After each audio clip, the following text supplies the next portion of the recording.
नमस्कार दोस्तों, मेरा नाम है संस्कार और बहुत बहुत स्वागत है आप सभी का मेरे इस यूट्यूब चैनल पर। दोस्तों, साल 2019 के अंदर इंडियन रेलवेज ने हमारे देश के अंदर पहली बार वंदे भारत एक्सप्रेस को नई दिल्ली से लेकर वाराणसी के बीच में लॉन्च किया था। ये बात साल 2019 की है, फरवरी के महीने के आसपास की बात है। जब ये इसका पहला कमर्शियल रन हुआ था तब पहली बार मैंने इस ट्रेन के अंदर ट्रैवल भी किया था और तभी मैं समझ गया था कि भाई ये पर्टिकुलर ट्रेन जो है ये इंडियन रेलवेज का फ्यूचर होने वाली है और इंडियन रेलवेज को ये पूरी तरह से चेंज करने वाली है, क्योंकि अब धीरे धीरे कर इंडियन रेलवेज इसके अलग अलग वर्जन्स पर भी काम कर रही है। जैसे कि करंटली हमारा सीटिंग वाला वर्जन आ रहा है, बहुत जल्दी स्लीपर वर्जन का एक प्रोटोटाइप जो है ये रोल आउट होने वाला है। वंदे मेट्रो जो है ये भी बहुत जल्दी हम लोगों को देखने के लिए मिलने वाली है। ये सभी इन चीज़ का प्रूफ है कि हमारा वंदे भारत एक्सप्रेस का जो प्रोजेक्ट है ये काफ़ी ज़्यादा सक्सेसफुल रहा है और इसीलिए अब इंडियन रेलवेज जो है वो धीरे धीरे कर इसको एक्सपैंड कर रही है।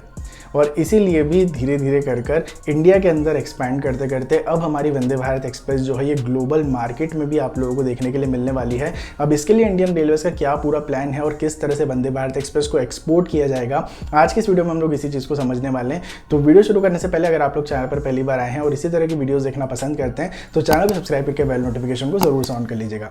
फटाफट से हम लोग आज की इस वीडियो को शुरू करते हैं। अब देखिए दोस्तों, रिसेंटली हमारे जो रेल मिनिस्टर है यानी कि जो अश्विनी वैष्णव जी हैं, ये ICF चेन्नई की विजिट के ऊपर गए थे, जहां पर इन्होंने बेसिकली जो हमारा वंदे भारत एक्सप्रेस का स्लीपर वर्जन है इसका शेल जो है ये बनकर तैयार हो गया है, तो इसका शेल वगैरह जो है ये इंस्पेक्ट किया था। और इसके बाद में मीडिया इंटरेक्शन जो है इसमें इन्होंने बताया था कि वंदे भारत एक्सप्रेस के एक्सपोर्ट को लेकर भी अब जो ICF चेन्नई है इसको इंस्ट्रक्शन दे दिए गए हैं। अब देखिए दोस्तों, जैसे कि आप सभी लोग जानते हैं कि एज ऑफ नाउ इंडिया के अंदर जो ट्रेन्स ऑपरेट करी जाती हैं ये मेजरली ब्रॉड गेज के ऊपर ऑपरेट करी जाती हैं। कुछ कुछ सेक्शंस ऐसे हैं जहां पर मीटर गेज ट्रेन्स ऑपरेट करी जाती हैं और बहुत कम ऐसे सेक्शंस आप लोगों को देखने के लिए मिलेंगे, मोस्टली टॉय ट्रेन वाले, जहां पर नैरो गेज की ट्रेन जो है ये ऑपरेट करी जाती हैं।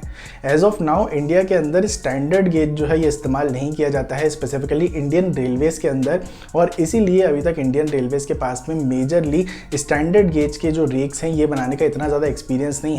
ऑल्दो ICF जो है इसने पहले स्टैंडर्ड गेज के रेक्स जो है ये बनाए हैं और एक्सपोर्ट भी किए हैं, लेकिन एक प्रॉपर ट्रेन सेट जो है ये स्टैंडर्ड गेज के साथ में मैन्युफैक्चर नहीं किया गया है।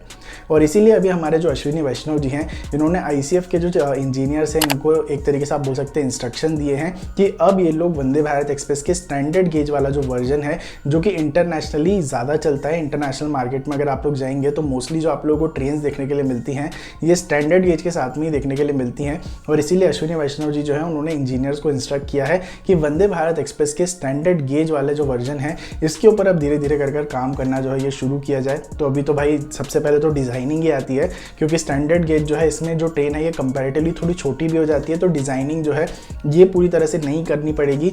इसके अलावा यहाँ पे एक नया प्रोटोटाइप जो है ये बनाया जाएगा, फिर उसके बाद में यहाँ पे रेगुलर टेस्टिंग वगैरह जो है वो करी जाएगी। तो एक ये बहुत लंबा प्रोसेस है, इसके बाद में ही हम लोग जो है ये वंदे भारत एक्सप्रेस का एक्सपोर्ट कर पाएंगे। तो सबसे पहले तो प्रोटोटाइप बनने के बाद में इसको इंडिया का जो आप बोल सकते हैं एक तरीके से सर्टिफिकेशन जो है, रेगुलर ट्रायल्स जो हैं ये पूरी तरह से क्लियर करने पड़ेंगे। इसके बाद में इंटरनेशनल स्टैंडर्ड्स के जो ट्रायल्स होते हैं और रिलायबिलिटी टेस्ट वगैरह जो होते हैं ये पूरी तरह से कंप्लीट करने पड़ेंगे और उसके बाद में ही हम लोग हमारी जो वंदे भारत एक्सप्रेस है इसको कहीं जाकर एक्सपोर्ट कर पाएंगे। अब देखिए दोस्तों, जैसे कि मैंने आप लोगों को बताया कि ये जो प्रोसेस है ये काफ़ी ज़्यादा लेंदी रहने वाला है, क्योंकि डिज़ाइनिंग में ही अभी काफ़ी टाइम लग जाएगा। उसके बाद में मैन्युफैक्चरिंग, फिर उसके बाद में इसका प्रोटोटाइप आएगा, फिर इंटरनेशनल यहाँ पे जो टेस्टिंग है वो नेशनल टेस्टिंग जो है वो, और फिर इनके अप्रूवल वगैरह। ये बहुत ही ज़्यादा लंबा प्रोसेस है, क्योंकि कोई भी देश ऐसे ही किसी ट्रेन को इंपोर्ट नहीं कर लेता। पहले यहाँ पे जो रिलायबिलिटी टेस्ट है वो करने ही पड़ते हैं, उसके बाद में ही यहाँ पे जब सर्टिफिकेशन वगैरह मिल जाते हैं तभी जाकर यहाँ पे ट्रेन का जो इम्पोर्ट है ये शुरू हो पाता है। तो ये सारी चीज़ें जो है ये करने में काफ़ी टाइम लगेगा।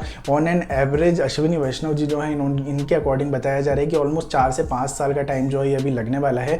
और मुझको पहले भी ऐसा ही लगता है कि भाई ये वाला काम जो है ये सेकेंडरी है, लेकिन प्राइमरी यहाँ पे जो हमारी इंडियन रेलवेज़ की रिक्वायरमेंट्स है उनको फुलफिल कर रहा है। और इंडियन रेलवेज़ में जो वंदे भारत एक्सप्रेस का स्लीपर वर्जन है ये बहुत ज़्यादा ज़रूरी है ताकि ये जल्दी से जल्दी आए, क्योंकि एक तरीके से देखा जाए तो इंटरनेशनल स्टैंडर्ड्स के ऊपर करेंटली हमारी जो ट्रेन चल रही हैं वो उस लेवल पर नहीं है, लेकिन वंदे भारत का स्लीपर वर्जन आता है तो कहीं ना कहीं हमारी इंडियन रेलवेज़ का स्टैंडर्ड जो है ये एक लेवल आगे जा पाएगा। अब इसके बारे में आप लोगों का क्या सोचना है एक्सपोर्ट के बारे में और वंदे भारत एक्सप्रेस की करंट और फ्यूचर प्लानिंग के बारे में, आप लोग मुझको नीचे कमेंट बॉक्स में ज़रूर से बताइएगा। प्लस आने वाली वीडियोज़ के लिए चैनल को सब्सक्राइब करके बेल नोटिफिकेशन को ज़रूर से ऑन कर लीजिएगा। बहुत ही जल्दी मिलेंगे एक और नई फ्रेश वीडियो के साथ में, तब तक के लिए ध्यान रखिए अपना। Be a traveller, be a explorer. जय हिंद, जय भारत, वंदे मातरम।